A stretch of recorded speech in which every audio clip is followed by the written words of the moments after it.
La Patrona épisode 62. L'épisode 62 de la Patrona commence sur une note profondément émotionnelle. Constanza, toujours isolée dans la grande maison où Gabriela la garde cachée, exprime son immense désespoir.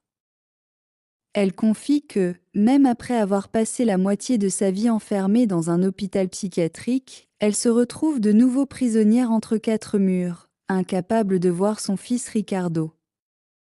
Son cœur est lourd et elle se demande quand viendra son tour d'être heureuse. Elle dit que les richesses et le confort de la demeure n'ont aucune valeur si l'amour et les rires sont absents. Constanza craint que Gabriela, à force de vengeance, ne devienne froide et impitoyable comme Antonia Guerra. La femme qu'elle déteste le plus. Ces paroles résonnent dans l'esprit de Gabriela et agissent comme un miroir. Elle se rend compte qu'elle s'endurcit chaque jour un peu plus. À travers un souvenir, Gabriela se remémore les mots de son double intérieur. « Je suis ton ombre, pas ton reflet. Ce que tu vois en moi vient de ton âme. » Cette voix l'avertit qu'elle est en train de se transformer intérieurement, que sa soif de vengeance est en train de colorer son âme d'une teinte sombre et inquiétante. Pendant ce temps, à la maison des Guerra, Poncia ose accuser Antonia de tous ses crimes. Elle lui dit sans détour que ses morts la hantent et que parmi eux se trouve son fils Fernando, qu'elle a condamné à mort de son propre chef. Antonia, agacée, mais ses yeux trahissent une lueur de culpabilité. C'est alors que son téléphone sonne. Lucas l'appelle pour demander quoi faire de l'ingénieur Alberto Espino, qu'il a passé à tabac sur ses ordres. Furieuse, Antonia l'insulte et lui ordonne de laisser l'homme là où il est tombé, en veillant à ne pas être vu. Elle insiste sur le secret absolu. Personne ne doit savoir que Lucas est responsable de l'agression. De son côté, Lucho informe Gabriela qu'il a réussi à remettre les documents compromettants de Julio Montemar à leur place.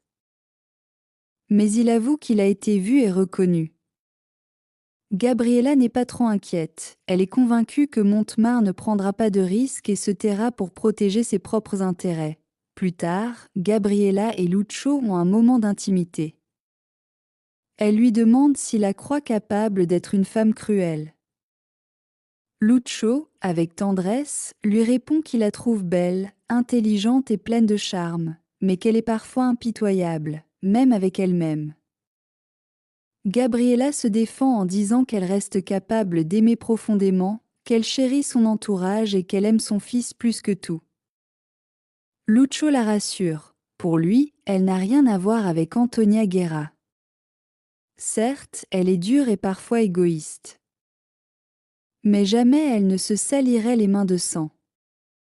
Gabriela admet qu'elle a endurci son cœur à force de souffrance, mais elle se répète à elle-même qu'elle n'est pas Antonia. Dans une autre maison, Ricardo raconte à Patricia un événement troublant. Il est certain que sa mère, qu'il croyait morte, vient de l'appeler. Il a reconnu sa voix et elle l'a appelé mon fils, en pleurant. Pour lui, il n'y a aucun doute, elle est vivante. Patricia tente de le calmer en évoquant la possibilité d'une hallucination ou d'une erreur, mais Ricardo est catégorique. Comme l'appel provenait d'un numéro privé, il ne peut pas rappeler. Patricia propose de se reposer et d'enquêter le lendemain. Mais Ricardo refuse de dormir, préférant rester près du téléphone au cas où sa mère appellerait. Patricia, attendrie, propose qu'ils se couchent ensemble et se relaient pour attendre l'appel. La scène suivante montre Max, qui rentre chez lui au petit matin. Sa mère l'attend furieuse et exige de savoir où il a passé la nuit. Il répond, malicieux, qu'il était au ciel avec un ange. Sa mère se met en colère et lui ordonne de respecter Valentina. Mais Max insiste sur le fait qu'il aime sincèrement Valentina et qu'ils se marieront un jour. Leur échange mêle humour et tendresse. Elle se plaint de ne jamais avoir eu un vrai mariage religieux, tandis que son fils lui répond qu'il ne veut qu'aimer Valentina comme il faut point. La tension revient ensuite autour de Valentina. La jeune fille semble très fatiguée et ne mange presque rien. Poncia s'inquiète qu'elle souffre d'anorexie, une maladie qui touche les adolescentes et peut les conduire à la mort. Même son bras, habituellement ironique, admet que ce comportement est dangereux. Antonia, en revanche, ne montre pas de compassion. Gabriella ordonne qu'on serve le dîner à Gertrudie, leur prisonnière, mais le matin même, pour la désorienter. Gabriella explique que c'est une forme de justice, quand elle était enfermée dans l'asile. Gertrudie brouillait volontairement ses repères temporels pour la rendre folle. Elle raconte en détail les horreurs qu'elle a subies, les drogues mélangées, les électrochocs, l'isolement extrême. Elle se souvient même que Gertrudie l'avait mariée de force à un homme violent qui l'a violée alors qu'elle était sous sédatif. Gabriella dit que seule l'idée de revoir son fils, David, lui avait donné la force de survivre. Elle déclare à Gaston qu'elle ne se laissera pas attendrir. Elle veut que Gertrudie ressente au moins une fraction de la souffrance qu'elle lui a infligée. Lorsqu'elle se rend en personne à la cellule avec le plateau, Gertrudie panique. Déjà désorientée, elle crie et supplie qu'on la laisse sortir, frappant sur les barreaux. Sa terreur contraste avec le visage de Gabriella, désormais implacable. Dans une autre scène, David et Cecilia apparaissent détendus et heureux, Gabriella plaisante, qui ne veut pas qu'ils oublient ses règles. Elle plaisante en disant qu'elle attend un deuxième petit-fils, révélant encore une fois sa volonté de tout contrôler. Puis, la scène revient sur Ricardo, qui continue de réfléchir à l'appel mystérieux.